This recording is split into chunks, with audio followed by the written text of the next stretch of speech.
एक ओंकार सतनाम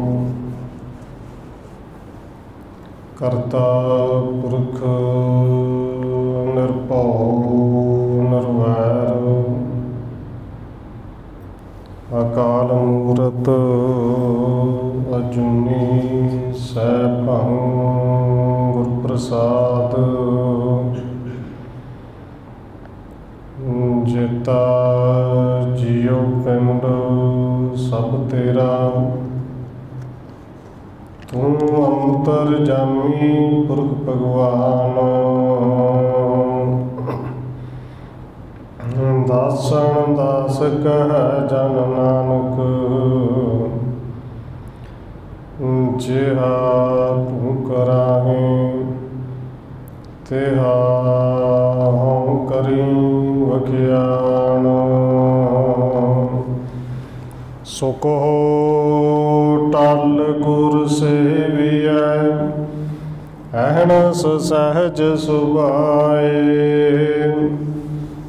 दर्शन परसिया गुरु का जन्म मरण दुख जाए होवै सिफत खसम दी नूर अरसों कुरसों चटिया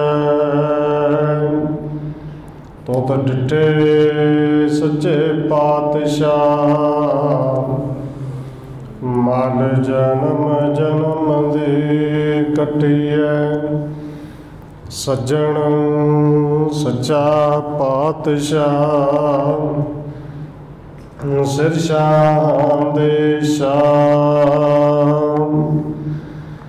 जिस पास बैठिया सोहीए सबना दा वेसा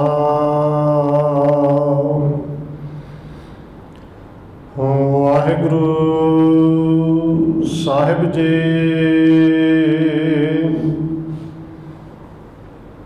क्या पढ़िया क्या गुणिया क्या वेद पुराना सुनिया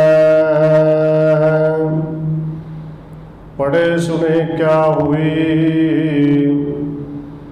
जो सहज ना मिलो सोई क्या पढ़िया क्या गुणिया क्या वेद पुराना सुनिया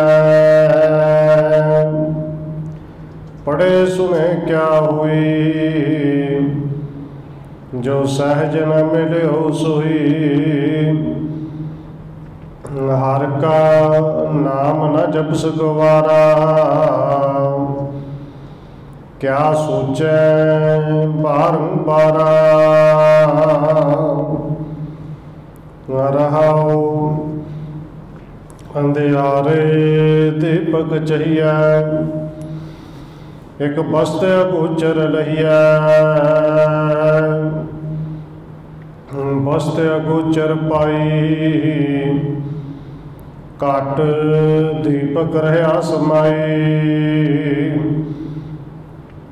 कह कबीर अब जानिया जब जानिया तो मन मानिया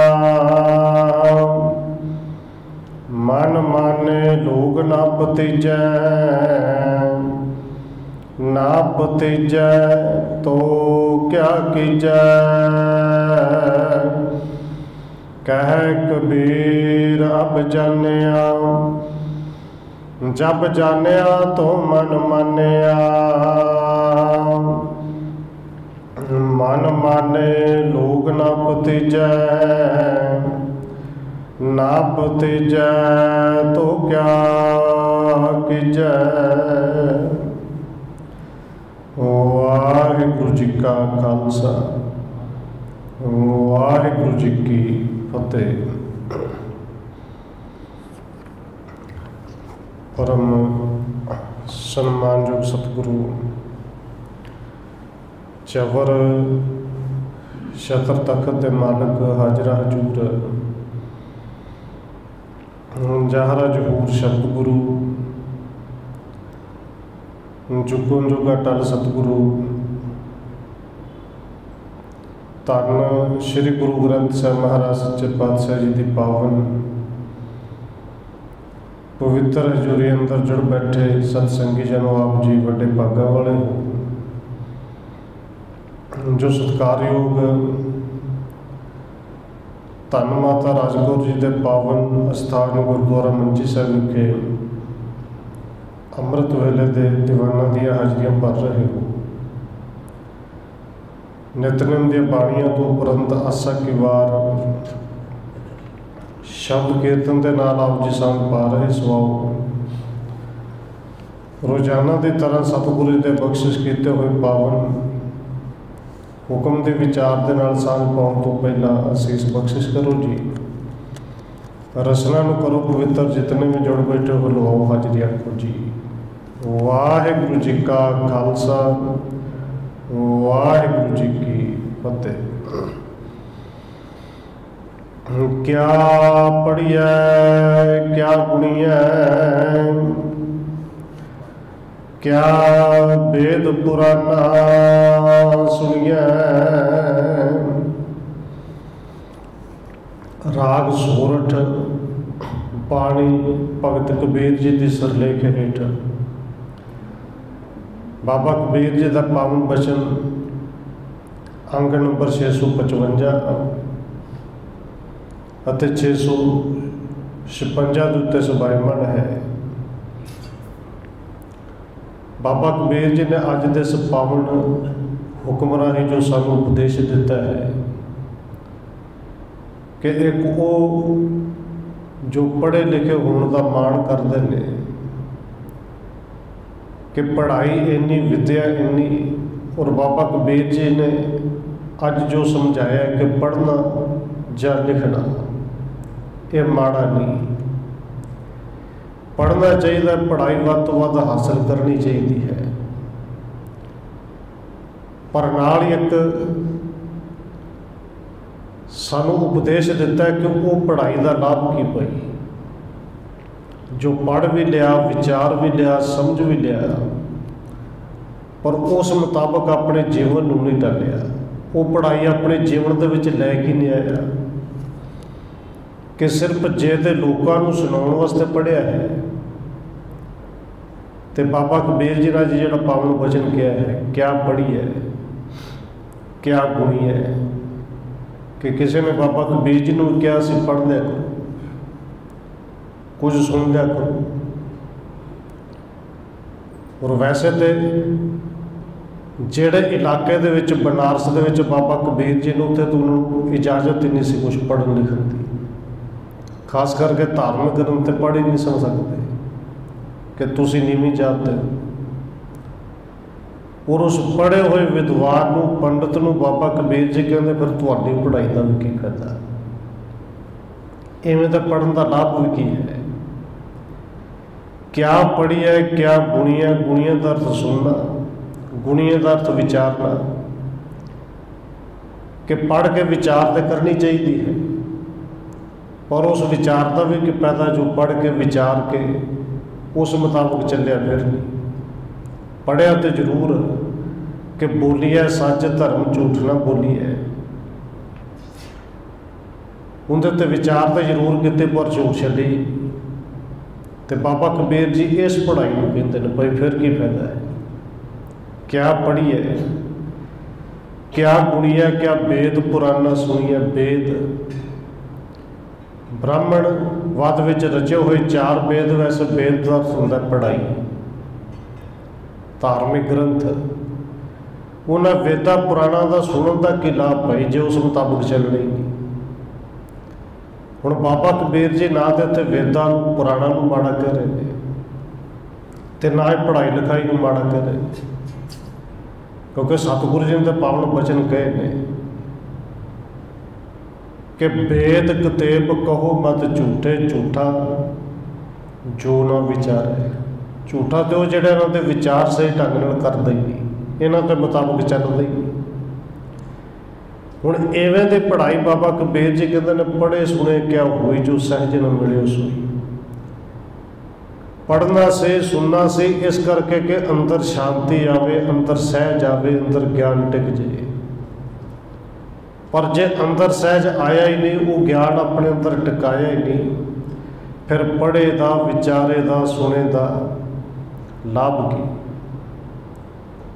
और सतगुरु जी ने पावन वचन कहे ने पढ़ना चाहिए, क्योंकि पढ़ के ही किसी का भला हो सकता है।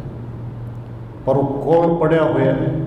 जिन्होंने सतगुरु जी कहते ने सो पढ़िया सो पंडित बीना, जिस राम नाम गलहार। असल में पढ़िया होया वो है जिन्हें राम के नाम का हार गुरु के अपने गल च पा लिया, भाव के हर वे जिन्होंने राम रब चेते है वो पढ़िया हुआ है। हुण सतगुरु जी ने पावन वचन कहे ने कि पढ़िया होया वो है जिनके अंदर नाम है, नाम के पावर से जिन्होंने रब चेते है। पर इत्थे जेड़े पढ़े हुए बाबा कबीर जिन्होंने कहते हैं कुछ पढ़ लिया करो, लिख लिया करो, इवें तो पढ़े लिखे बनारस में पढ़े हुए। एक पंडित इतिहास में आता जिनका नाम ही जगजीत रखा हुआ है,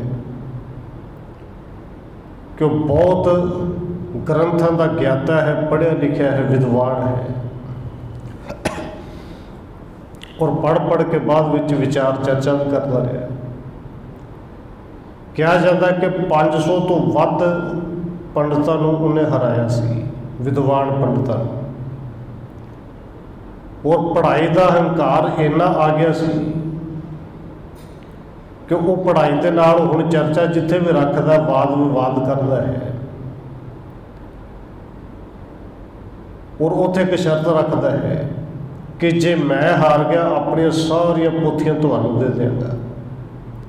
मेरे नाल चर्चा करने वाला जे कोई सामने वाला हार गया, वो सारिया पोथियां अपनियां मैनूं दे दे। क्योंकि जिहड़ा कोई विद्वान है वो भावें पेट खातर ही पढ़ता हो, विद्वान वास्ते तो सारा कुछ उनके पोथियां ने ना जी, जितों पढ़ के उन्हें ज्ञान कुछ इकट्ठा करना है। ये गल वखरी कि ज्ञान वरतना कितने, वो गल वखरी है। पर पोथियां तो चाहिए ने, ये तो उनकी सारी जायदाद होंगी विद्वान की।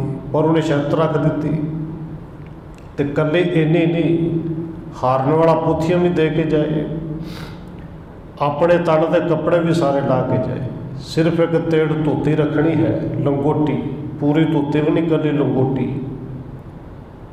कि पता तो लगे हार के आया।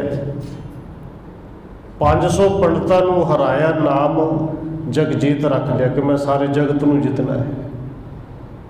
और धन गुरु नानक देव सच्चे पातशाह जो बनारस की धरती पर गए सन, ये विद्वान पंडित धन गुरु नानक साहब की शरण में आए कि साढ़े इज्जत पज जे ढक सकते हो, तुसीं रख सकते हो। जो गुरु साहब जी पूछते हैं नंगे किवें तुरे फिरदे हो, कपड़े लाए ने सारे, तो रो के कहते हैं सतगुरु जी लाए नहीं, ये तो जगजीत ने लवाए ने।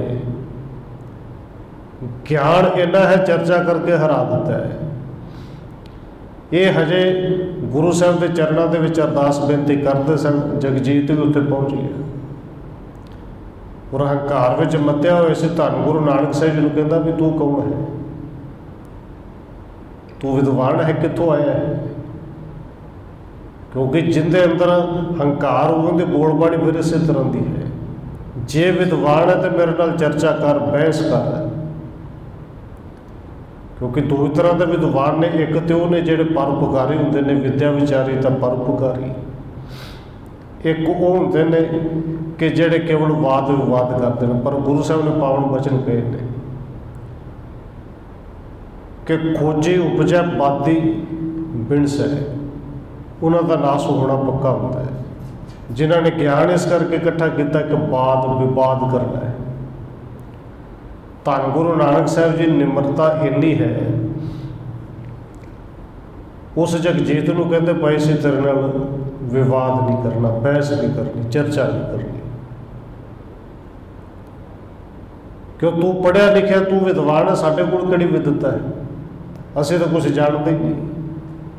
धन गुरु नानक साहब जी ने तो पावन वचन कहे, और धन गुरु ग्रंथ साहब जी के वचन ने, हो आपो बोल ना जानदा, मैं कहया सब हुक्म आओ जी। सानू तो कोई बोलना भी नहीं होंदा, मालक का हुक्म जिवें दा हुंदा बोल दीदा है, तेरे नाल चर्चा कित्थे करिए। पर नाल गुरु साहब जी ने समझा भी दिता। आसा की वार दे विच धन गुरु नानक साहिब दा पावन बचन आपां पढ़दे भी हैं कि तेरे वर्गे पंडित विद्वान वैसे वेखे असीं बड़े ने, पर यह विद्या इकट्ठी कदे नहीं करते हैं कि पढ़ पुस्तक संध्या बादन संध्या, और संध्या का भुलेखा सानू कई बार पैंदा कि शायद शाम वेले नूं संध्या कहीदा है। संध्या हुण भी है। संध्या का अर्थ जिहड़ा उत्थे कीता गया ना, संध्या का अर्थ पूजा का वेला, आपां नितनेम कह दिंदे हैं। ये संध्या सवेर की भी होंदी, शाम की भी होंदी है, और वो ब्राह्मण 3 वेले की करता सी। सतगुरु जी कहते हैं पुस्तकां पढ़ के संध्या करके पूजा करके करदा कि बादन, केवल बात करने वास्ते, विवाद करने वास्ते। सिल पूजस बगड़ समाधन, मूर्तियां की पूजा भी करना है, बगड़े वर्गी समाधि भी ला लेना है। पर हकीकत की है, उत्थे धन गुरु नानक साहिब जी कहते हैं मुख झूठ विभूखण सारन, मुख तो निरा ही झूठ बोलना है। पर यह झूठ साडे तरह नहीं जिहड़ा किसी नूं चुभ जे। झूठ भी इन्ने प्यार दे नाल बोलदा जिवें सोने का गहना बना दीदा ना। ये झूठ का गहना भी इस ढंग के नाल बनाउंदा कि लोगों को झूठ ही सच लगन लग जाता है, और हकीकत यही है। ये जिहड़े असीं इन्हां विचों अज तक नहीं ना निकल सके, ये वरीणा, ये बरसी, ये फलाना दशहरा आ गया, इन्हां विचों जे नहीं निकल सके, झूठ ही इन्ने प्यार दे नाल बोलिया गया, बढ़ाए इवें दा कि सुनने वाले को लगता ही नहीं झूठ बोलता होवे। कहते मुख झूठ विभूखण सार, इन्ना सोहना बना के झूठ बोलता जिवें गहना पाया। करता की है, त्रिपाल तिहाल विचारन, त्रिपाल कहते हैं 3 पदियां वाली या 3 पालों वाली। 3 वक्त जिहड़ी गल इतरी है उनके विचार भी तू बड़ी करना है, पंडित है ना, पढ़िया लिखे। गल माला तिलक लाटन, गल दे विच माला भी पाई है, मत्थे ते तिलक भी लाया है। पर बाबा कबीर जी ने इत्थे पावन बचन भी किया है कि गल विच माला पा लैण दे नाल, मत्थे ते तिलक ला लैण नाल कोई पंडित नहीं बन जाता, कोई संत भगत नहीं बन जाता। वो इस जगजीत वर्गे ठग ते हो सकते हैं जिन्होंने बाबा कबीर जी कहते हैं कि गज साढ़े तै तै धुतियां तेहरे पायण तग, 3.5 गज दियां 2 धुतियां भी हर वेले नाल रखते हैं। तेरे तेरे तंद वाला ये जनेऊ भी पा के रखते हैं। गले जिन्ना जप मालिया, गली गली गली नहीं बोलना, गली, क्योंकि बिंदी ना लावांगे तो अर्थ नहीं बनते, और विचार फिर अगे आ जाते कि अर्थ भावें होण ना होण। कहते जो कुछ लिखिया वो भी बोलना चाहिए है। ये गल समझ नहीं आती कि जिंदे अर्थ ही ना बनते हो पाठ बोलिया किवें जा सकता है। धन गुरु नानक साहिब का एक पावन वचन होता है कि अखर लिखे सही गावा, अवर न जाना बाणी, वो उदाहरण दे देते हैं। हुण देखो जी इनका भाव अर्थ थोड़ी है।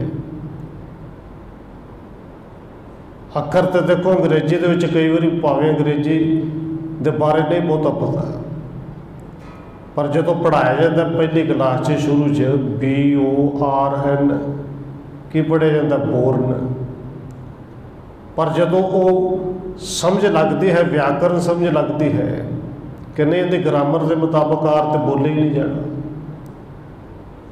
तो जे वड्डे होकर भी उस तरह बोलते रहेंगे तो अगला सामने अंग्रेजी जिहड़ा जानता है वो समझ जाएगा भी जिन्ना को पढ़े लिखे पता लग गया है। ये है तो बोर्न, जो बोर्न बोलेंगे तो समझ लग जाएगी ना किन्ना को पढ़े लिखे। हुण ये जिहड़े अखर ने, अखर लिखे से गावां दा भाव अर्थ ये सी कि जो कुछ लोग करते हैं बस उन्होंने वेख वेख के वही कुछ करना है, जिहड़ी रीत लोगों ने बनाई उनके मुताबिक ही चले जाना है, होर कुछ करना ही नहीं होंदा। सानू अपने मुताबिक नहीं जिउणा होंदा। खैर सतगुर जी कृपा करन, गली गली शब्द नहीं गली, ਗਲੀ ਗਲਾਂ ਦੇ ਵਿੱਚ ਬਾਬਾ ਕਬੀਰ ਜੀ ਕਹਿੰਦੇ ਨੇ ਮਾਲਾ ਵੀ ਪਾਈ ਹੈ। ਗਲੀ ਜਿੰਨਾ ਜਪ ਮਾਲੀਆਂ ਲੋਟੇ ਹੱਥ ਨੇ ਪੱਗ ਨੇ ਬਗਦਾਰ ਹੁੰਦਾ ਐਨ ਲਿਸ਼ਕਾਏ ਹੋਏ ਚਿੱਟੇ ਗੜਵੇ, ਹੱਥ ਵਿੱਚ ਲੋਟੇ ਵੀ ਫੜੇ ਨੇ ਚਿੱਟੇ। ਪਰ ਬਾਬਾ ਕਬੀਰ ਜੀ ਕਹਿੰਦੇ ਨੇ ਇਵੇਂ ਦਾ ਪਹਿਰਾਵਾ ਪਾ ਕੇ ਕੋਈ ਸੰਤ ਥੋੜ੍ਹੀ ਬਣ ਜਾਂਦਾ ਹੈ। ਉਹ ਹਰ ਕੇ ਸੰਤ ਨਾ ਆਖੀਏ ਬਨਾਰਸ ਕੇ ਠੱਗ। ਤੇ ਧੰਨ ਗੁਰੂ ਨਾਨਕ ਸਾਹਿਬ ਜੀ ਕਹਿੰਦੇ ਨੇ ਜਗਜੀਤ ਤੂੰ ਪੰਡਤ ਤੇ ਹੈ, ਪਰ ਜੇ ਇਹ ਵਿਦਿਆ ਕੇਵਲ ਵਾਦ ਵਿਵਾਦ ਕਰਨ ਵਾਸਤੇ, ਸਿਰਫ ਦੂਸਰੇ ਨੂੰ ਹਰਾਉਣ ਵਾਸਤੇ ਹੈ, ਤੇ ਫਿਰ ਇਸ ਵਿਦਿਆ ਦਾ ਲਾਭ ਕੀ? ਐਵੇਂ ਦੀ ਵਿਦਿਆ ਅਸੀਂ ਨਹੀਂ ਜਾਣਦੇ ਭਾਈ। ਬਾਬਾ ਕਬੀਰ ਜੀ ਕਹਿੰਦੇ ਨੇ ਕਿਆ ਪੜ੍ਹੀਏ, ਫਿਰ ਇਹ ਪੜ੍ਹਾਈ ਦਾ ਫਾਇਦਾ ਕੀ ਹੈ? ਹੁਣ ਉੱਥੇ ਜਗਜੀਤ ਧੰਨ ਗੁਰੂ ਨਾਨਕ ਸਾਹਿਬ ਜੀ ਨੂੰ ਕਹਿੰਦੇ ਜੇ ਵਿਚਾਰ ਨਹੀਂ ਕਰਨੀ, ਚਰਚਾ ਨਹੀਂ ਕਰਨੀ, ਅਸਲ ਵਿੱਚ ਚਰਚਾ ਕੀ, ਬਹਿਸ ਕਰੋ, ਬਹਿਸ ਕਰੋ। ਧੰਨ ਗੁਰੂ ਨਾਨਕ ਸਾਹਿਬ ਜੀ ਅਸੀਂ ਕਰ ਨਹੀਂ ਸਕਦੇ ਕਹਿੰਦੇ ਨੇ। ਫਿਰ ਕਹਿੰਦੇ ਇਹਨਾਂ ਦੇ ਨਾਲ ਰਲ ਜਾਓ, ਕੱਪੜੇ ਲਾ ਦਿਓ, ਇਹ ਪੋਥੀ ਦੇ ਦਿਓ। ਧੰਨ ਗੁਰੂ ਨਾਨਕ ਸਾਹਿਬ ਜੀ ਕਹਿੰਦੇ ਨੇ ਅਸੀਂ ਵੀ ਇਹਨਾਂ ਦੇ ਨਾਲ ਵੀ ਨਹੀਂ ਰਲ ਸਕਦੇ, ਤੇਰੇ ਨਾਲ ਵੀ ਨਹੀਂ ਰਲ ਸਕਦੇ। ਬਾਬਾ ਕਬੀਰ ਜੀ ਨੇ ਇੱਕ ਪਾਵਨ ਬਚਨ ਕਿਹਾ ਸੀ ਕਿ ਪੰਡਤ ਤੇਰੀ ਤੇ ਮੇਰੀ ਬਹਿਸ ਕਰਦੀ ਪਈ, ਜੋ ਕੁਛ ਤੂੰ ਲਿਖ ਦਿੱਤਾ ਸੀ ਤੈਨੂੰ ਮੰਨਦੀ ਨਹੀਂ, ਕਿ ਪੰਡਤ ਮੁੱਲਾ ਜੋ ਲਿਖ ਦਿਆ ਛਾੜ ਚਲੇ ਹਮ ਕਸੂ ਨ ਲਿਆ। ਇਹ ਅੱਖਰ ਲਿਖੇ ਸਹੀ ਗਾਵਾਂ ਵਾਲਾ ਕੰਮ ਸਾਡੇ ਕੋਲ ਨਹੀਂ ਕਿ ਜੋ ਕੁਛ ਤੁਸੀਂ ਲਿਖ ਦਿੱਤਾ ਬਸ ਉਹੀ ਗਾਈ ਜਾਣਾ ਹੈ। ਧੰਨ ਗੁਰੂ ਨਾਨਕ ਸਾਹਿਬ ਨੇ ਪਾਵਨ ਬਚਨ ਕਹੇ ਨਾ, ਅੱਖਰ ਲਿਖੇ ਸਹੀ ਗਾਵਾਂ। ਅੱਖਰ ਤੇ ਇਸ ਤੋਂ ਪਹਿਲੋਂ ਲਿਖੇ ਗਏ ਸਨ, ਪਰ ਗੁਰੂ ਸਾਹਿਬ ਨੇ ਉਹ ਹੀ ਨਹੀਂ ਨਾ ਗਾਏ ਜੀ। ਇੱਕ ਨਵੀਂ ਮਰਿਆਦਾ, ਨਵੀਂ ਬਾਣੀ, ਧੁਰ ਕੇ ਬਾਣੀ ਸਾਡੇ ਸਾਹਮਣੇ ਰੱਖੀ ਹੈ।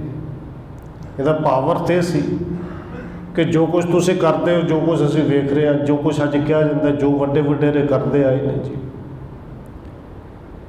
ਨਹੀਂ, ਉੱਥੇ ਬਾਬਾ ਕਬੀਰ ਜੀ ਨੇ ਪਾਵਨ ਬਚਨ ਕਹੇ ਕਿ ਫਿਰ ਉਹ ਸੰਤ ਨਹੀਂ, ਉਹ ਠੱਗ ਤੇ ਹੋ ਸਕਦੇ ਨੇ। ਜਗਜੀਤ ਨੂੰ ਗੁਰੂ ਸਾਹਿਬ ਜੀ ਕਹਿੰਦੇ ਨੇ ਭਾਈ ਕੱਪੜੇ ਅਸੀਂ ਨਹੀਂ ਲਾਉਣੇ, ਇਹਨਾਂ ਨਾਲ ਨਹੀਂ ਰਲਣਾ। ਇਵੇਂ ਦੇ ਤਾਂ ਬੜੇ ਸਿੱਧ ਵੀ ਆਏ ਸਨ, ਬੜੀ ਚਰਚਾ ਉਹਨਾਂ ਵੀ ਕੀਤੀ ਸੀ।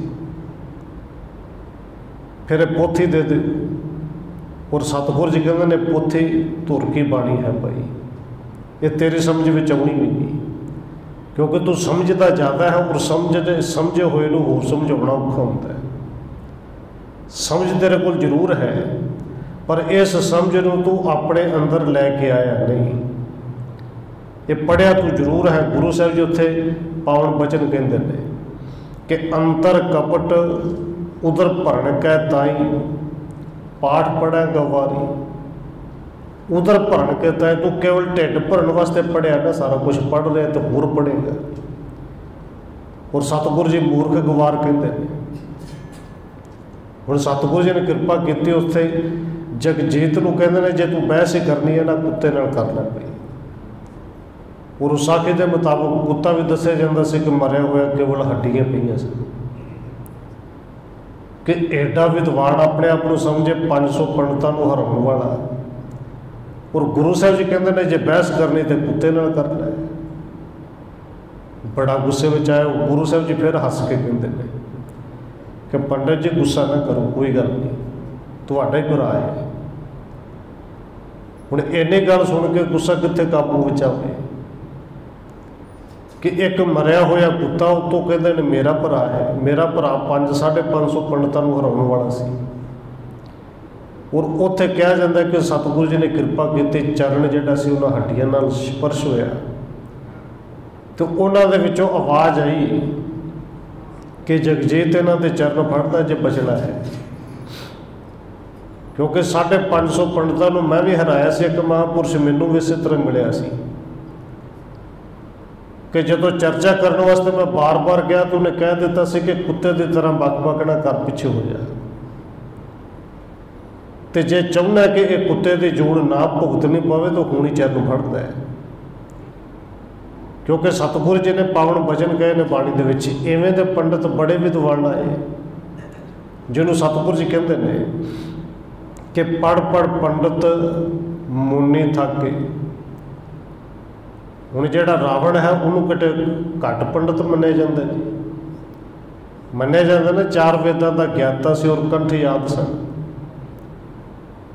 ਪਰ ਇਹ ਵੇਦ ਕਿਤੇ ਪੜ੍ਹਨੇ ਕਹਿੰਦੇ ਨਹੀਂ ਸਨ। कि अंदरों काम दे उत्ते काबू पाया जा सके, क्रोध के उत्ते काबू पाया जा सके, कि लोभ जिहड़ा है जरूरत तो वध अंदर आवे ना। और उत्ते सतगुरु जी ने पावन बचन भी कहे और उस रावण की उदाहरण भी है। पढ़िया बड़ा पर काबू कहते तो किता जी, सीता जी को चुक के लै गया। हुण जिन्हों काबू करना से तो काबू के विच आया ही नहीं। अगला तो चलो अपना फिर अगों जंग करना ही सी ना। क्रोध इन्ना कि क्रोध विच आके कर्म भी वो कर गया कि गुरु साहब जी को मूर्ख कहना पिया। लोभ इन्ना है कि लोग सिर लुकाउण दे वास्ते छत पाउंदे ने, चलो कोई कीमती संगमरमर ला लेंदा है, और उन्होंने तो बनाए सारा कुछ सोने का सी। धन गुरु नानक साहब जी को फिर तां ही कहना पिया ना, सतगुरु जी ने बाणी दे विच पावन वचन कहे ने कि लंका गढ़ सोने का भया, मूर्ख रावण क्या ले गया। पदवी तो मूर्ख वाली मिली ना। पंडित जगजीत को गुरु साहब जी समझाते हैं कि मूर्ख ना बन। ये विद्या तो इस करके पढ़नी सी, विचारनी सी कि किसी का भला कर सके, अंदर इस हंकार को तू काबू कर सके। विद्या विचारी तो परोपकारी बनना, तो परोपकारी से पर तू तो व्यापारी बन गया। उरे व्यापार अज चलता है, देखो विद्या के नाम से चलता है ना जी। साल तो बाद एडमिशन फीस हर साल लैनी है, फीस हर साल वधाउणी है, फिर किताबां जिहड़ियां ने अपनी मर्जी के मुताबिक लाउणियां ने, अपनी मर्जी के मुताबिक दुकानां दसणियां ने। छोटा जिहा व्यापार है किसी, ये विद्या ही व्यापार बन के बैठ गई। इनू लोगों ने व्यापार ही बना लिया, भावें ये संसारिक विद्या होवे ते भावें धर्म की होवे। गुरु साहब ने तो सीधा बाणी विच कह दिता है कि अंतर कपट उधर भरन के ताई पाठ पढ़े गवानी। तो दूसरा वचन क्या, तेरे वर्गे पंडित बड़े आए, पढ़ पढ़ पंडित मुन्ने थके, दे संतर भाव थके भेख धारी। इवें दे भेख बना के पंडित विद्वान आके बड़े आए, जेडे थक गए, जेडे मर मुक गए।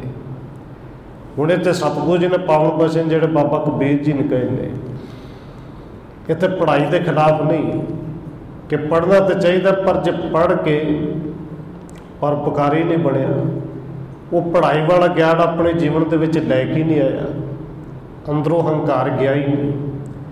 तो बाबा फरीद जी ने उन्होंने एक सलोक है, बड़ी सोहनी उदाहरण दी। कहते देखो फसल बड़ी सोहनी हो गई, एन पकड़ वाली हो गई, और कई बार होंदा कि हड़ आ जाते हैं, फसल मारी जाती है, और पानी से मारी हुई फसल फिर वो हरी नहीं होती।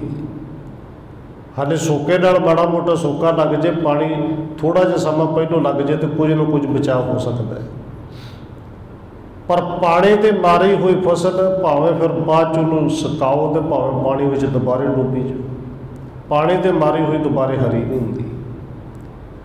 असल में उत्थे गल फसल की नहीं सी। बाबा फरीद जी कहते हैं ये ज्ञान भी चाहे बाहर का ज्ञान है, चाहे धर्म के ग्रंथों का ज्ञान है, इस तरह का है। जे तो ज्ञान लैके परोपकारी हो गया, अंदर काम क्रोध अहंकार को काबू कर लिया, ज्ञान इकट्ठा तो इसे करके करना सी। ते जे सगों हंकारी हो गया तो ज्ञान उस हड़ की तरह है, ये तेरे जीवन को डूब देगा, तो ये हरियावल कदे नहीं आनी। जदों अंदर मैं ही डिगेगी कि मेरे जिन्ना समझदारी कोई नहीं, फिर उन्होंने समझा के ना सकेगा। बाबा फरीद जी तो पावन वचन है कि तत्ते तोए ना पलवै, जे जल डुबे दे तत्ते तोए। तोए का अर्थ होंदा पानी, तत्ते का अर्थ होंदा कि मारी गई या डुब गई। पानी के नाल मारी गई फसल जिहड़ी दोबारे पलदी नहीं। तत्ते तोए ना पलवै, जे जल डुबे दे।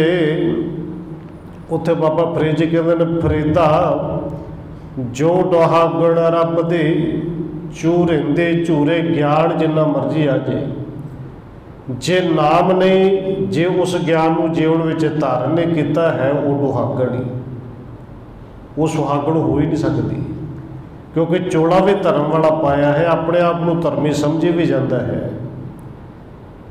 पर है वो दुहागण ही।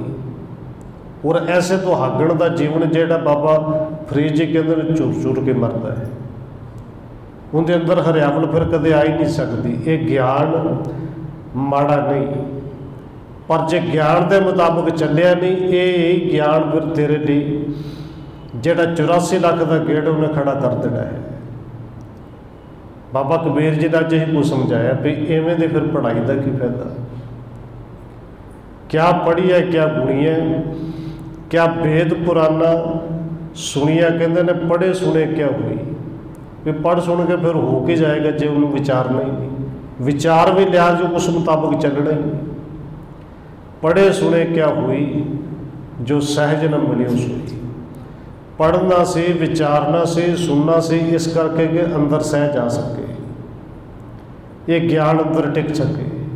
तो जो टिके ही नहीं तो बाबा फरीद जी कहते हैं फिर कहता पैदा फिर कि लाभ। हर का नाम न जप सगवारा, रहाऊ दी पंक्ति कहते हैं मूर्ख गवारा है मेरे मना, जेड़ा कर्म तेरे करने वाला हो तो करता नहीं, हरि का परमेश्वर का नाम तो जपता नहीं। ज्ञान तो इस करके इकट्ठा करना से कि सानू समझ आ जाती रब के बारे को, रब का नाम है कि जपना किवें, पर उस बारे तो इस ज्ञान को लाए ही। हर का नाम न जप सगवारा, क्या सोचे बारंबारा, तो जदों नाम को जपना है फिर कहते बार बार सोचता है कि मूर्ख है भी कोई सोचने वाली गल है, क्या सोचे बारंबारा।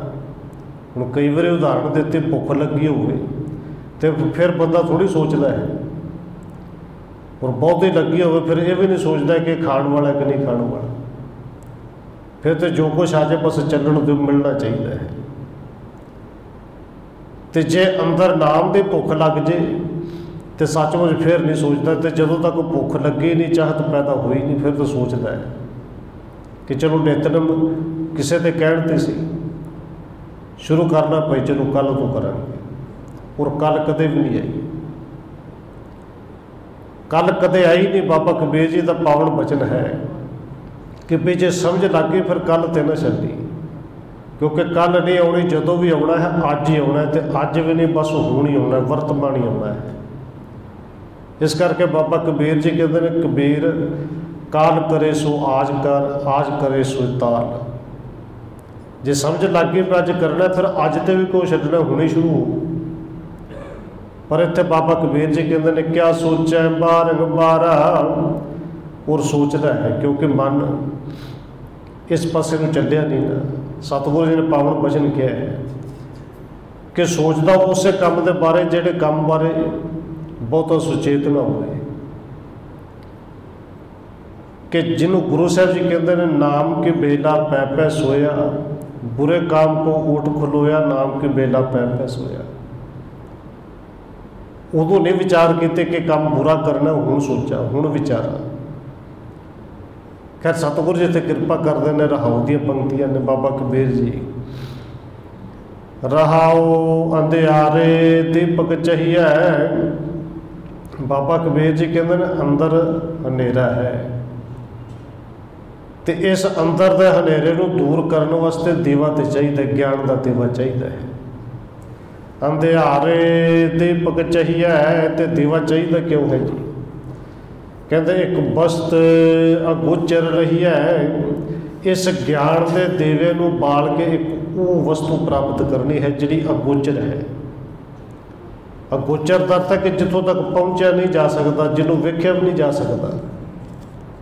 ज्ञान के दीवे नाल वो भी नज़र आ सकता है, वो भी हासिल किया जा सकता है जितों तक पहुँचे नहीं जा सकता। हुण किवें?